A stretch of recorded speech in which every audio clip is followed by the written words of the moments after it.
Donc, c'est ça la vérité. C'est ça la vérité. Donc, d'une façon ou d'une autre, nous savons que la vraie opposition, les opposants mythiques, le chef de l'État leur donne leur place à côté du pouvoir en tant que régulateur de la gestion gouvernementale. Quand le gouvernement fait mal, ils sont là pour dire, vous êtes en train de mal faire. On vous dénonce auprès du peuple. Et le peuple va vous punir à travers les urnes. C'est ça la politique, mes chers frères. C'est ça la politique. C'est même ça la beauté de la politique. Ce n'est pas les histoires des castes des ambassades. Et je vous dis, Guillaume Soro, Guillaume Kibafouri Soro, n'a même pas fait les 1/3 de ce que Maurice Kamto a eu à faire au Cameroun. Il n'a même pas eu l'intention de faire. Ah, je présume, hein. Il n'a rien fait.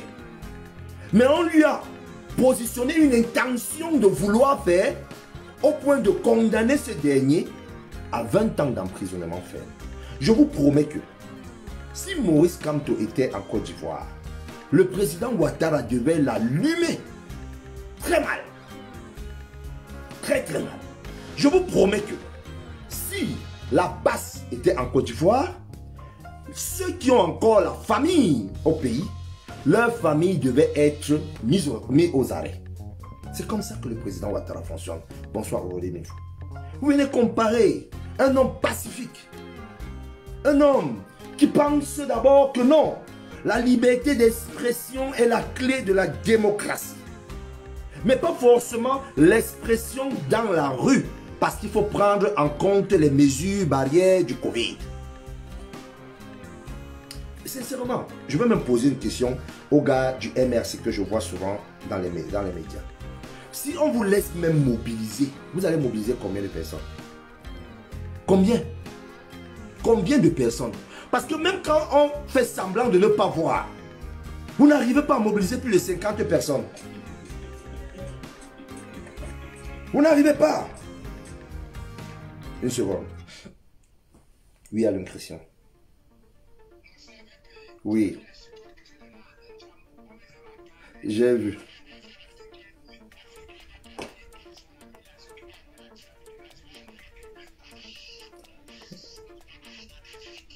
Fais-moi taper là après, je suis en direct là. Oui. Merci beaucoup. Donc je disais tantôt que même si on désirait aider Kamto, on va l'aider comment? Si on laisse même le MRC marcher au Cameroun, peuvent mobiliser? Ils ne peuvent pas mobiliser. Tout le monde a honte de ce parti politique. Je dis bien, tout le monde a honte du MRC.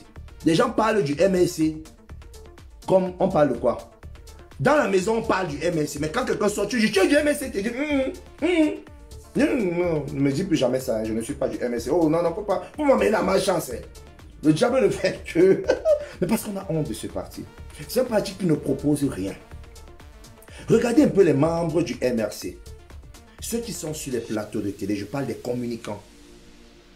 Tous ont plus ou moins un même canon de communication. Ces personnes parlent comme si elles sont dans un pays... ils sont dans un pays imaginaire. Ils sont constamment en train de tomber sur ce qu'on appelle des petits problèmes et les amplifier au maximum. Ils ont recruté les dissidents du SDF. Les gens que le SDF a refoulés. Ils ont recruté les gens que le RDPC a chassés. C'est ça le MRC. Donc un ensemble de déchets de politique. Donc tout ce qu'on a défalqué, ça va au MRC. C'est le cabinet de la politique camerounaise. Je suis désolé, mais c'est la vérité. Je sais que ça fait mal, mais c'est la vérité. Le MRC, c'est le cabinet de la politique camerounaise. Donc, vous savez que dans chaque structure, dans chaque composition, il y a toujours un petit trou là qui sert à défalquer. Et ça tombe quelque part, qu'on appelle le WC. Le WC de la politique camerounaise, c'est le MRC. Les dissidents du SDF, on les trouve là-bas. Les dissidents du CPP, on les trouve là-bas. Les dissidents même de l'UPC, même les dissidents de l'UPC, on les trouve là-bas. Les dissidents du RDP, non, ceux qu'on a chassés. Parce que les dissidents, c'est que lui-même il a décidé ça. Mais ouais, RDP, ceux qu'on a chassés, la mauvaise graine, les cacas, on les trouve là-bas. C'est ça qui compose le MRC. Dites-moi un peu, un ensemble composé d'éléments négatifs pour produire quoi? Des éléments négatifs. Donc un gros tout négatif. Donc vous pensez que un ensemble composé d'éléments négatifs dont le chef se prénomme je ne sais pas qui, peut donner quoi? C'est le chef des négatifs. Quand le président Paul Biya les appelait des anti-modèles, c'était le mot qu'il fallait, à l'endroit qu'il fallait, et le jour qu'il fallait. C'est-à-dire le discours de la fête, à la veille de la fête de la jeunesse. Les anti-modèles. C'est ça la réalité. Comment on va recevoir quelqu'un qui va mener l'énergie négative au palais? Parce qu'il n'est que négatif. Il n'est que négatif. Une négativité absolue. On appelle ça, le gars a un nuage noir sur la tête, alimenté par toute cette merde politique, excusez-moi du terme, ces déchets politiques. Oh, merci beaucoup.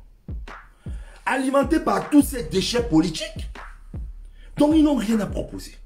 Voilà pourquoi on ne sait pas les recevoir. Même en voulant, le chef de l'État ne sait pas les recevoir.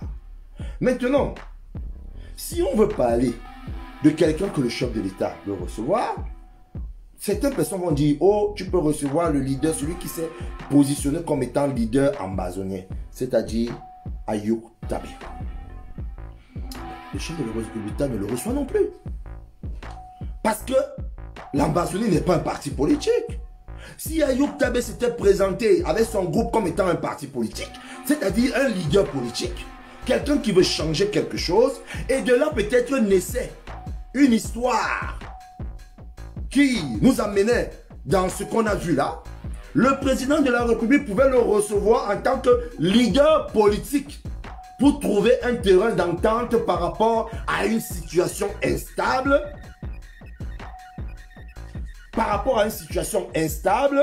qui éventuellement peut déranger le bon fonctionnement de l'État. Je ne sais pas comment je vais parler le français là-dedans.